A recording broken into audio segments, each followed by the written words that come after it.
అధికార పార్టీ చేస్తున్న కుట్రలు కుతంత్రాలు బీజేపీపై పనిచేయవన్నారు బీజేపీ ఎస్టీ మోర్చా జాతీయ ప్రధాన కార్యదర్శి ఎస్ కుమార్.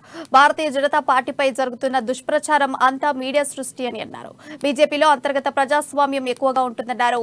బండి సంజయ్ పదవీ కాలం పూర్తయింది కాబట్టి కొంతమంది ఆ పదవిని కోరుకోవడంలో తప్పులేదంటున్న ఎస్ కుమార్ తో మా bureau chief Krishnamurthy face to face. Telangana BJP అధ్యక్ష మార్పు విషయంలో పార్టీలో చర్చోపచర్చలు జరుగుతున్నాయి. ఢిల్లీలో కూడా కొంత కీలక పరిణామాలు చోటు చేసుకున్నా తెలుస్తా ఉన్నది. ఏపీ బీజేపీ అధ్యక్షుని మార్చబోతున్నారు. అదేవిధంగా తెలంగాణ అధ్యక్షుడి విషయంలో కూడా స్పష్టత రానుందని చెప్పి తెలిసిన నేపథ్యంలో మనతో మాట్లాడేందుకు బీజేపీ దళిత మోర్చా జాతీయ కార్యదర్శి ఎస్ కుమార్ గారు ఉన్నారు. వారితో మాట్లాడి తెలుసుకున్నాం. సార్ చెప్పండి, ఢిల్లీలో పరిణామాలు ఎలా జరగబోతున్నాయి, ఎందుకు ఇట్లా బీజేపీ ఈ రకంగా తయారవుతుంది?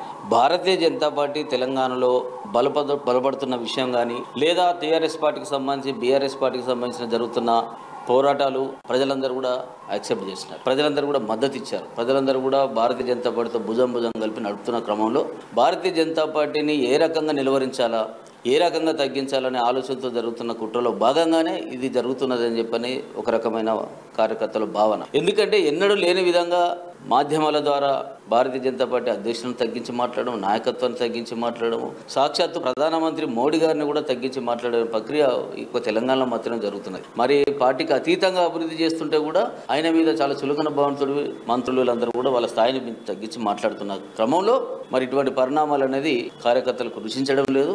తప్పకుండా భారతీయ జనతా పార్టీ సరైన సమయంలో సరైన రీతిలో నిర్ణయం తీసుకోవడమే కాదు, తప్పకుండా ఇక్కడ పార్టీని మళ్ళీ అధికార దిశగా తీసుకునే ప్రయత్నం జరుగుతుందని చెప్పి మేము విశ్వసిస్తున్నాం. సార్, బీజేపీ రాష్ట్రంలో లేదు అయిపోయింది అన్న సమయంలో బండి సంజయ్ పార్టీ అధ్యక్ష బాధ్యతలు చేపడతారు. బీజేపీని బలోపేతమైన పార్టీ బీఆర్ఎస్ను బలంగా ఢీకొంటుందని కూడా చర్చకు తీసుకొచ్చిన సమయంలో ఆయన మీద మూకుమ్మడి దాడి జరుగుతూ ఉంది. అసలు కారణం ఏమంటారు, ఎందుకు జరుగుతుంది దాడి?